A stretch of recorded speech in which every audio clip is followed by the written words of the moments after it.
Today, we're unpacking one of the most chilling mysteries in American history. We aren't just looking at a serial killer here. We're looking at a phantom who literally weaponized cryptography. This is the story of how the Zodiac Killer manipulated the media and hid his true identity behind incredibly complex, unsolved codes that honestly still baffle experts today. So let's dive right into this. Think about it. What kind of criminal successfully blackmails three major newspapers into publishing an encrypted code? We're looking at a guy who did something totally unprecedented to gain front-page notoriety. He didn't want to just commit crimes in the shadows, he demanded the spotlight. Section 1. The Context of Terror. But before we can really understand the codes, we have to look at the rapid escalation of violence that gave these ciphers their terrifying weight. It all started in December 1968. On a secluded lover's lane in Vallejo called Lake Herman Road, two teenagers were parked in their car when a man just opened fire without warning, leaving them both dead. Fast forward a bit to July 1969. Another parked car, another devastating attack. The killer emptied a handgun into the vehicle, killing 22-year-old Darlene Farron, though her friend, Michael Mageau, miraculously survived. At this point, the police, they had no motive, no real suspects. Then, less than an hour after that second shooting, the phone rings at the Vallejo Police Department. A man with a flat, incredibly calm voice doesn't just confess to the attack, he confesses to the December murders, too. And he shares specific details that only the killer could possibly know. This terrifying phone call was the very first time anyone heard his voice, and it was really the precursor to the psychological, coded warfare he was about to unleash. Section 2. The First Cipher and the Chilling Confession. On August 1st, 1969, the killer makes his first major written move, and it was incredibly calculated. Step 1, he mails identical letters to three separate California newspapers, including unpublished crime scene details, just to prove it's really him. Step 2, he drops a total bombshell, a 408-symbol cipher split into three parts. And Step 3, his demand. Print the codes on the front page or he's going on a weekend killing spree. The papers, as you might guess, comply. Now, this is the crucial point. This is the exact moment the killer branded himself. He gave the public a name to whisper and a symbol to fear, a circle with a cross right through it. He officially became the Zodiac. The pressure to decode this first message was just immense, but remarkably, it was cracked in a matter of days. Not by the FBI, not by military intelligence, but by a local school teacher and his wife, just an amateur couple. But imagine the sheer horror when the translation finally hit the press. There was no name. Instead, it was this cold, rambling manifesto where the killer claimed he was literally collecting souls as slaves for his afterlife. Which brings up a pretty terrifying question, right?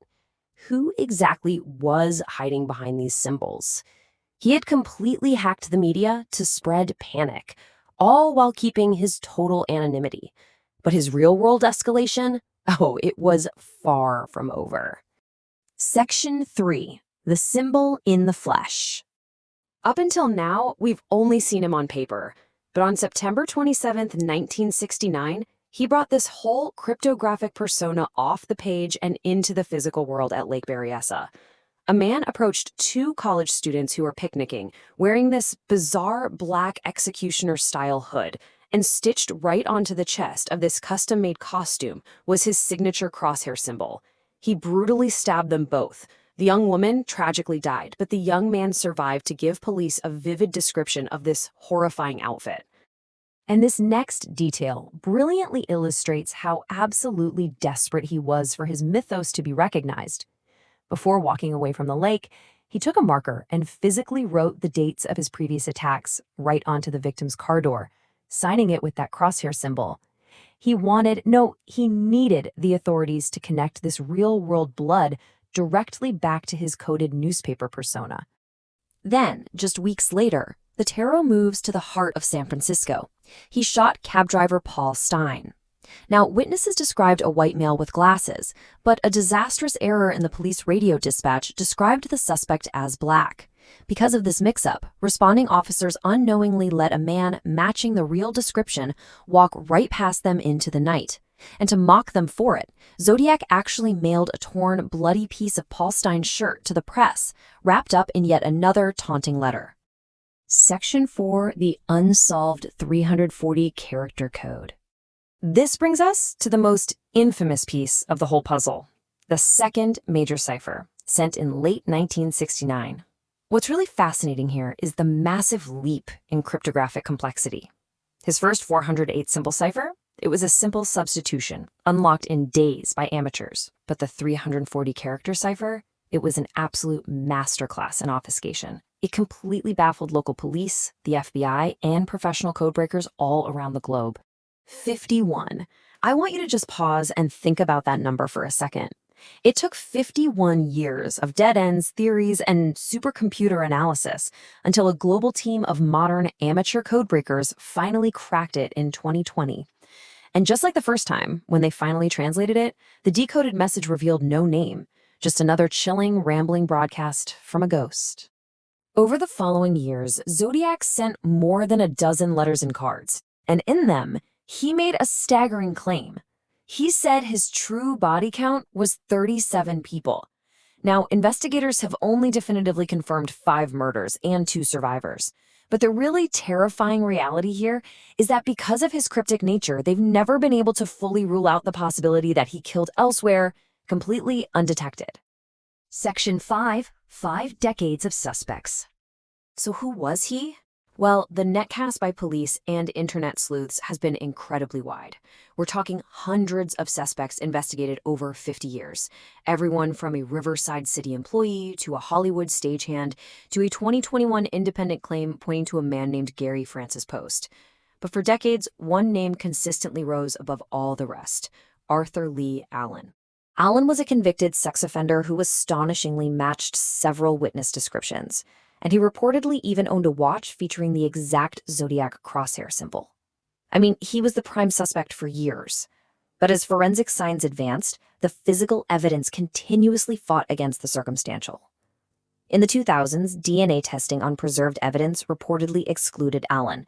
Despite matching so perfectly on paper, the hard science just kept leading investigators into frustrating dead ends.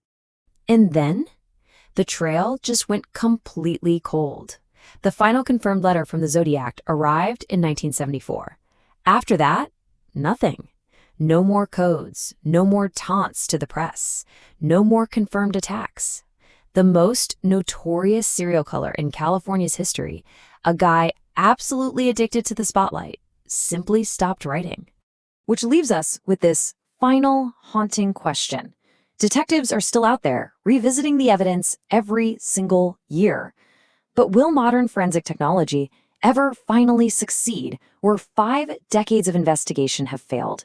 Will we ever unmask the man behind the symbols, or is the Zodiac destined to forever remain a ghost in the code? It's a chilling thought for sure, but somewhere out there, the truth behind America's greatest cryptological murder mystery is still hidden.